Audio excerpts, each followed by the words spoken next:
솔직히 크게 와닿진 않아 제가. 이분이 나갈지 안 나갈지도 몰라. 어떡할 거야 그걸. 지금까지 나온 규제에 대해서 좀 어떻게 보고 계세요? 결과론으로 봤을 때 규제가 나오면 한 2, 3개월 동안 조용하다가 다시 올라가고 이런 현상들이 계속 벌어졌다. 그래서 임대차 3법이 어떻게 보면 이 지금 혼란스러운 게 뭐냐면 그러니까 결정이 안 된 게 많아요 지금. 임대차 3법 중에서 이제 2법이 통과됐다고 했잖아요, 그죠? 예. 신고제는 이제 내년이고 계약갱신 청구권 원래는 2년이었는데 플러스 2가 될 수가 있다. 올리더라도 5%까지만 가능하다. 지금 가장 큰 이슈가 뭐 5%는 크게 상관없어요. 근데 이것도 5% 이야기 나와서 우리가 이제 새로 5% 더 올릴 수 있어요. 그래서 할 수는 있어요. 합의 보고. 그러면은 계약갱신 청구권이 안 쓴 걸로 돼. 2년 그 상태로 5%를 넘어간 상태에서 계약을 하잖아요. 그럼 그때 되면 또 쓸 수 있는 기회가 남아있는 거예요. 계약갱신 청구권이 5% 쓰게 되면, 넘게 되면 이 자체가 의미가 없어져요. 그거 일단 모르시는 분이 있는 것 같고, 그 다음에 원래 그 한 번 살게 되면 계약갱신 청구권을 세입자분이 쓸 수가 있잖아요. 그죠? 어떻게 보면 권리가 생긴다. 그런데 최근에 그 가장 큰 이슈가 됐던 게 뭐 여러분도 잘 아시는 기존 세입자가 나간다고 하고 이 매도자는 새로운 그 매수자하고 계약을 할 거잖아요. 그런 걸로 알고 있었는데 갑자기 세입자분이 난 갱신권을 철공할 거야.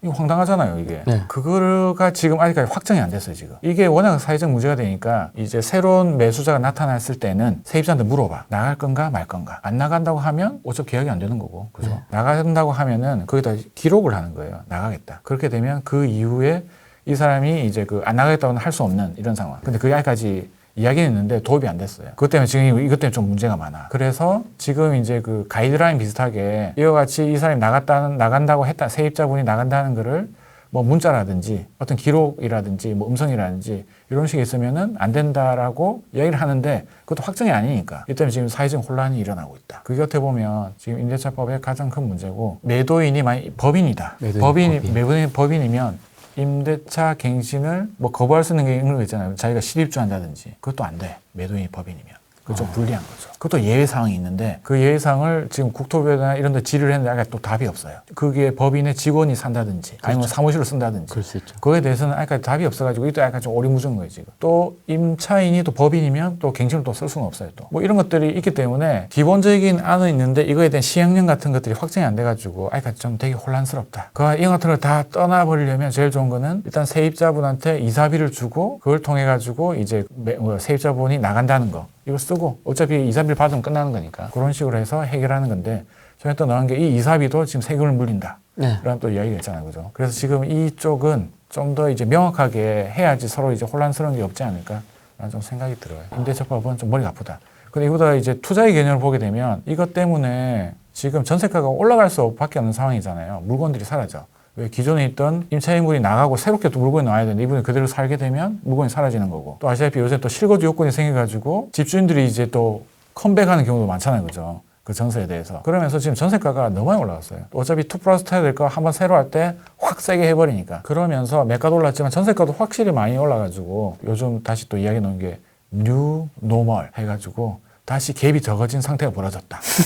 그래서 다시 갭투자가 지금 성황을 하고 있는 이런 상황이 벌어지고 있어요. 아, 뉴노멀 그게? 네, 그게 뉴 노멀이다. 그 위로금 같은 거는 어떻게 좀 정리를 해야 될까? 우리 이제 저희는 다주택자잖아요. 아유. 다주택자 채널이니까 이게 참 어려운 게 힘들어요. 레인지가 있어요. 레인지. 예를 들어서 우리가 종부세를 내잖아요. 그걸 안 하게 되면. 그럼 종부세가 자기가 내는 금액이 있을 거잖아요. 그게 최대치. 뭐 예를 들어서 공시가가 5억이다. 그러면 6%면 3천만 원이잖아요. 그걸 통해서 우리가 종부세는 3천만 원, 솔직히 3천만 원 위조금을 줄 수는 없잖아요. 그죠? 그게가 이제 최대치고, 이제 세입자분이 이걸 통해서 이사를 하잖아요. 그죠? 그럼 이사비, 중개수수료, 이 정도 합치면 300, 400 되려나? 이건 이제 이야기하기 나름인 거죠. 이게 300이 될 수도 있고, 1000이 될 수도 있고, 그분처럼 2천만 원이 될 수도 있고, 그건 알 수는 없는 거예요. 하지만, 이보다 더 중요한 거는 이 세입자와의 관계가 중요하다. 사이가 안 좋아요. 그러면 이 금액이 올라갈 확률이 높고, 물론 아무리 사이가 좋아도 뭐 전세 나가서 갈 데가 없으면은 어쩔 수 없긴 하지만 그래도 이제 보통 때 뭐 수리해달라는 거 좀 잘 해주고 이것에 관계를 잘 유지하면 이야기도 잘 풀어간다. 그런데 뭐 방충망 이것 때문에 막 싸워가지고 내가 왜 해줘 이런 식으로 해가지고 안 해주잖아, 그죠?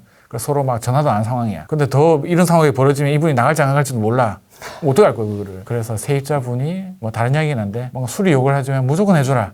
대세 영향을 안 준다. 집을 안 보여주면 무조건 500에 1000에 떨어지고 거기다가 요새 그 갱신권까지 얽혀 있기 때문에 가능한 최선을 다해서 어차피 세입자분이 또 편하게 살게 또 해야 되는 게 또 의무잖아요. 임대인의. 그런 거 생각해가지고 그런 거 뭐 이제 임대차 때문에 그런 거 하는 건 아니고 원래 그렇게 잘해줘야 되는데 지금 필요성이 더 커졌다. 제일 좋은 거는 저도 그런 경우가 있는데 세입자분이 매수하는 경우가 생겨. 네, 무슨 말이겠죠. 어차피 이분은 전세가 아무리 실거주는 거잖아요. 뭔가 좀 좋은 점이 있으니까 전세로 들어오신 거잖아요. 그죠? 사다 보니까 또 좋아. 실제로 매수할 수도 있어요. 그러면은 원래 시세보다 한 500점 또 싸게 해서 서로 좋게 그냥 팔고 놀 수도 있는 거고. 저도 실제 그런 경험도 있고 가능한 한 잘해주면 임대차법도 극복할 수 있다. 임대차법은 아까 말씀하셨다시피 뭔가 아직까지 뭐 명확한 게 없어가지고 좀 논란이 요즘 많아요. 그래서 조정위원회까지 만들었잖아요. 아직 확정이 안 됐으니까. 그래서 제일 좋은 게 위원회가 없는 게 제일 좋잖아요. 그죠? 그런 걸 빨리 좀 정립을 해줬으면 좋겠다는 생각이 드네요. 그때 말씀해 주셨던 게 매도자의 배액 배상. 요걸 이제 자연스럽게 해결하는 방법이 이것도 알려지면 서로 피곤한데 요즘에 갑자기 올라간 지역들 있잖아요. 그래서 원래 5억짜리 집인데 처제도 똑같아 상황이. 이거 설명하면 되겠다. 처제가 최근에 이제 결혼했는데 집을 샀어요. 울산에 이제 샀는데 원래 그 동네에 이제 5억 쪽으로 샀어요. 근데 잔금 치기 전에 1억이 올랐어. 그런데 계약금은 5천만 원 준 거예요. 잘 봐요. 매도자의 입장에서 보면 5천만 원에 대해서 배액 배상을 하게 되면 자기는 5천만 원만 나가면 되잖아요. 그죠? 그런데 실제로는 1억이 올랐어. 여기에서의 배액 배상은 매수자로부터 받은 돈이 5천만 원이니까 요것만 주면 안 되잖아. 이거에 배 1억을 주게 되는 거잖아요. 그죠? 그러면 실제로는 내가 5천만 원 나가는 거잖아요. 그죠? 네. 5천만 원 받고 1억을 줬으니까. 그런데 실제로 시세는 1억이 올랐어. 근데 보니까 앞으로 더 올라갈 것 같아. 그러니까 이때 넣는 게 배액 배상이에요. 배액 배상을 하더라도 어차피 시세가 올라가 있으니까 매도자는 이렇게 배액 배상을 하는 거죠. 근데 매수자는 되게 허탈하잖아요. 그런 걸 막기 위해서는 중도금을 넣게 되면 이게 무슨 말이냐면 계약금만 넣게 되면 이제 배액 배상이 이제 파기할 수가 있어요. 근데 여기에 얼마라도 중도금이 들어가면 파기를 할 수가 없어. 그렇게 되면 이제 물건을 자기가 다 갖고 올 수 있잖아요. 그래서 이제 사람들이 쓰는 팁이 뭐냐면 처음에는 되게 분위기가 좋아. 당연히 그런 거 계약을 했을 거잖아요. 계약금은 이제 그 예를 들어서 1월 1일이다. 그러면 중도금은 뭐 일주일 뒤인 1월 8일 날까지 지급하기로 한다. 이게 중요해요. 까지. 그러면 그 다음날 그냥 넣으면 돼. 이거를 그때 뭐 계약금 넣는데 중도금을 넣니 마니 머리가 아프잖아 사람들이. 무슨 말 알겠죠? 근데 이걸 알게 되면 매도자는 그걸 안 한다. 그렇기 때문에 아까 잠깐 말씀드린 건데 그것보다 더 중요한 거는 어차피 계약한다는 자체가 이 매도자는 매도할 생각이 있어. 그렇기 때문에 이걸 넣어도 크게 상관이 없어요. 무슨 말인지 알겠죠? 그런데 샀는데 떨어지면 이게 내 발목을 잡을 수 있다. 그럼 포기해야 되는데 중고 들어가면 그냥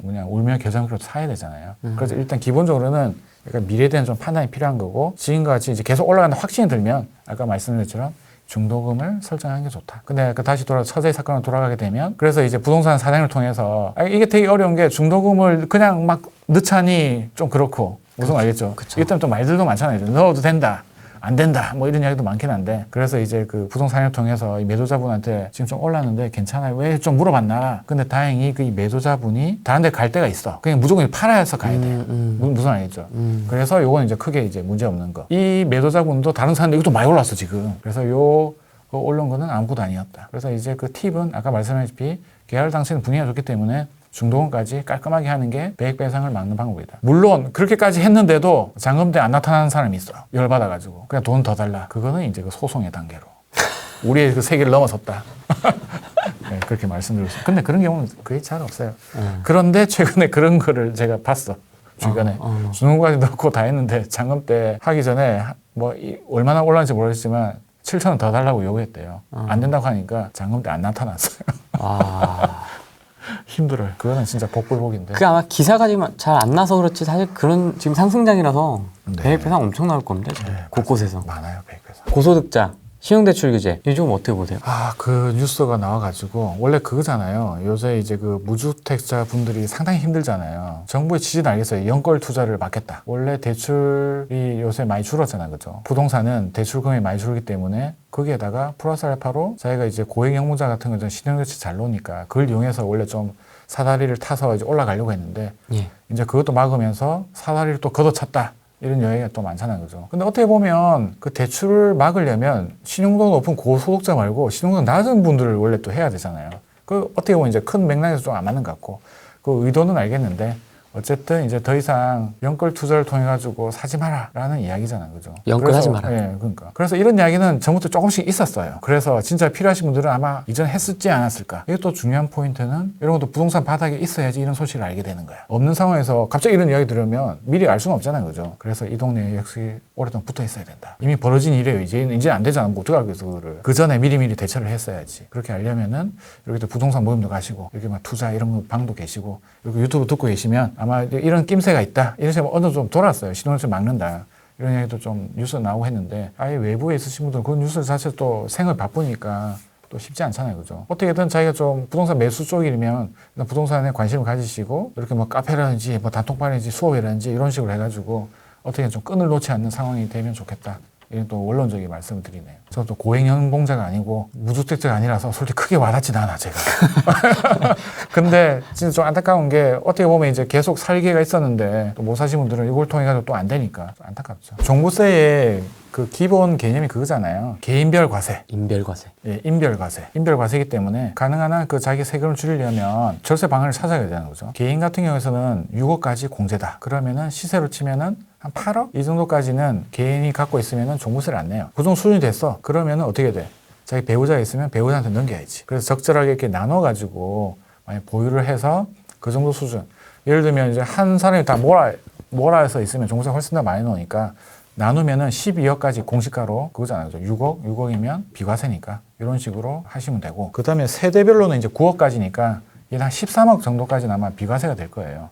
그래서 13억 정도까지는 하면 된다. 근데 또 이 생각하셔야 될 게 이 종부세가 무서워가지고 투자를 안 하다. 이건 또 다른 이야기잖아. 그죠? 그래서 돈을 조금 그냥 종부세를 낸다 하더라도 이걸 통해서 매도 차익이 훨씬 더 크면은 괜찮다라고 생각하시면 될 것 같고요. 그래서 투자하시는 분들은 이렇게 생각해요. 낼 거 내자. 대신 더 벌면 된다. 세금 무서워가지고 투자를 안 하면 뭐 아무것도 일어나지 않는다. 그래서 가능한 한 분명히 당연히 절세는 중요하죠.